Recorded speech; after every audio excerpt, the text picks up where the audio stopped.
All right, good morning, everybody. I hope everybody's doing fine. It is New Year's Eve, 2020. So hopefully we'll have year 2021 behind us. I wish I could say that my confidence is high that all the bad stuff in 2020 will be behind us too, but I have a feeling it's going to be trickling over into 2020 a little bit as well. Anyway, enough about that for now, because it's probably going to be a few days before I upload this video anyway. But what I wanted to look at today, this is going to be a benchtop review of the Streamlight Survivor flashlight.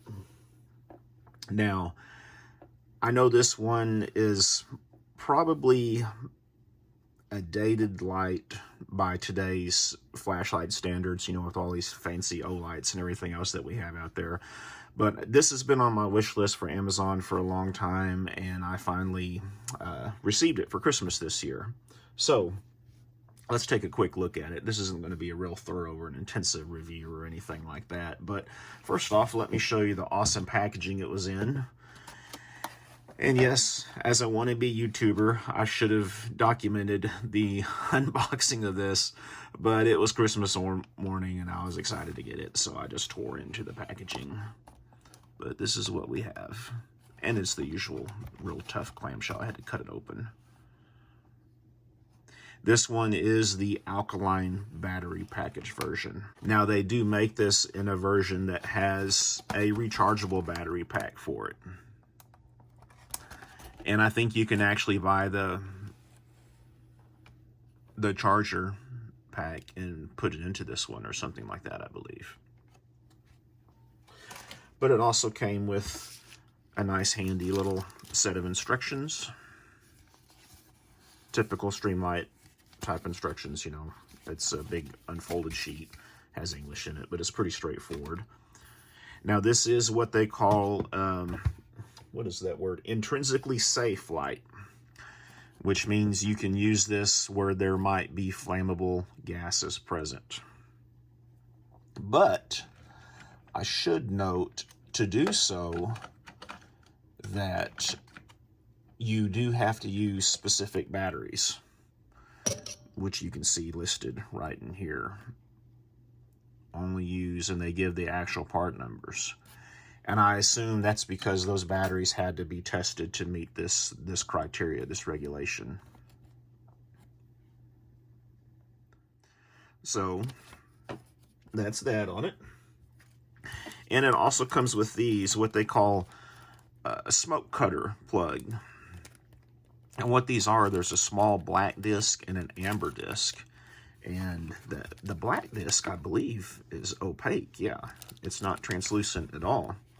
But these go inside this little disc in here. You can unscrew this bezel, pop out the lens, and you see that little pocket? Those little pieces have a little tab on them where you can stick them down in that pocket to give your light some different colors. But yeah, this is just a basic, pretty much a basic flashlight. Besides the special ratings that I have, it is rated at 175 lumens. Streamlight gives hour ratings of 4 hours if you have it on high, 15 hours on low. Now, it does have different modes that are available for it. When you first turn it on, it comes into the standard bright mode.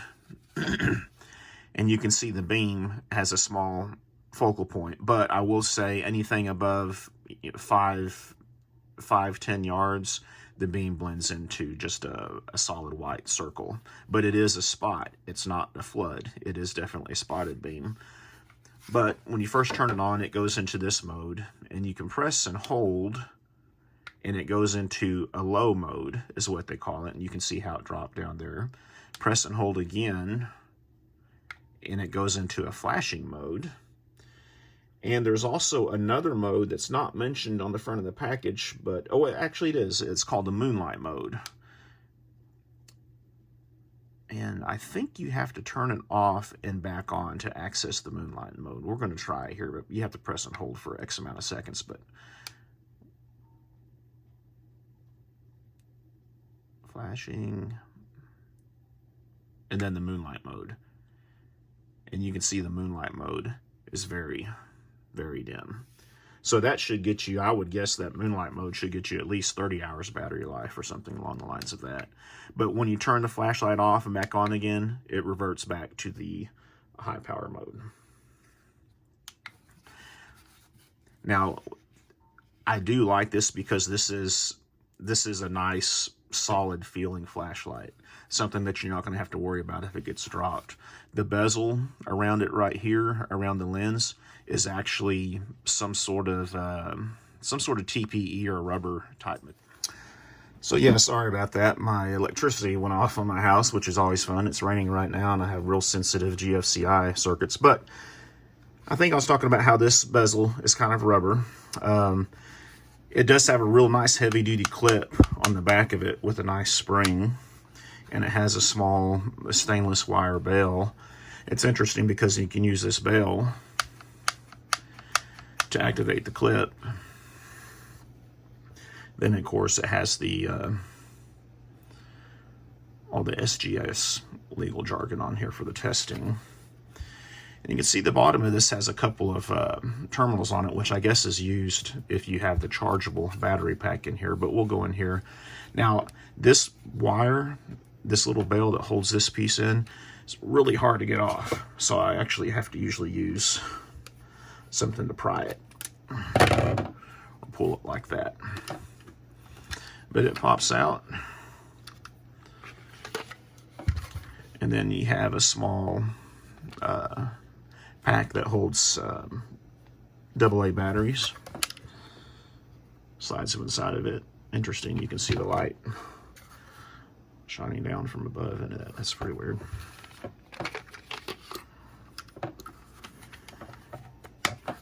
But that's it. That's how she works, folks. I think put some lithium batteries in this, even though they're not on the list. I mean, I'm obviously not going to be using this in any hazardous conditions. This is a flashlight that I had on my wish list just because I thought it was cool. You know, one more thing I want to do for you is show you a brief size comparison, because this is a pretty hefty light. It's not a small light. So let me get a couple of items to show you comparisons. All right, so the first thing we'll look at is, how about a AA mag?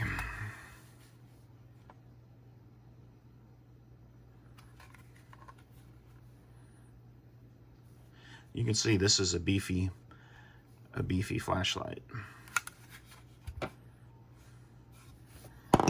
And let's take a look at some cold hard cash.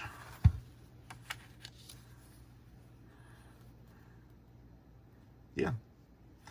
So it's not some small little lightweight flashlight. This is actually a heavy, well, weight-wise, I don't know what the weight is, and I will drop that into the video. I will weigh this after the video and drop in a weight right here.